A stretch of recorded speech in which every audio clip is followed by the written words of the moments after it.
Super star Rajinikanth గారికి అహం తగ్గిన వేళ రజనీకాంత్ గారికి కూడా అహం ఉంటుందంటారా? Shri Ravishankar art of living అని చెప్పేసి అక్కడ సందర్శించారంట. మాస్క్ పెట్టుకొని తను ఏదో పని చేస్తున్నారంట.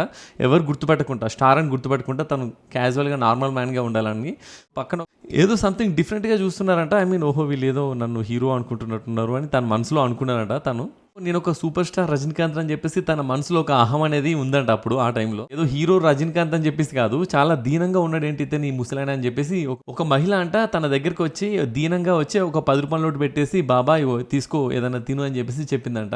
ఇంకా అప్పుడు ఆన్ ది స్పాట్ ఇంకా ఫ్యూజులు అవుట్ అయిపోయినాయంట. ఇంకా తనకున్న అహము గిహము అంతా అన్ని ఎగిరిపోయినాయంట అప్పుడే. ఇంకా తాను ఒక గొప్ప వ్యక్తిని అనుకున్న సమయంలో ఇంకా ఎదుటివారు తనను ఒక బిచ్చగాడ రూపంలో చూసేసరికి తనకున్న అహం అనేది మొత్తం కంప్లీట్ గా డౌన్ అయిపోయిందంట. 10 రూపాయల నోటు అంటే ఇప్పటికే తను దాచిపెట్టుకున్నానంట. ఈ సూపర్ స్టార్ హోదాలో ఉండి కూడా ఇలాంటి ఇన్సిడెంట్స్ బయట పెట్టడము, తర్వాత అప్పట్లో మన ఐశ్వర్య అని చెప్పేసి తన మీద తనే జోకులు వేసుకోవడము, ఇలాంటివన్నీ మన సూపర్ స్టార్ గారికే చెల్లింది.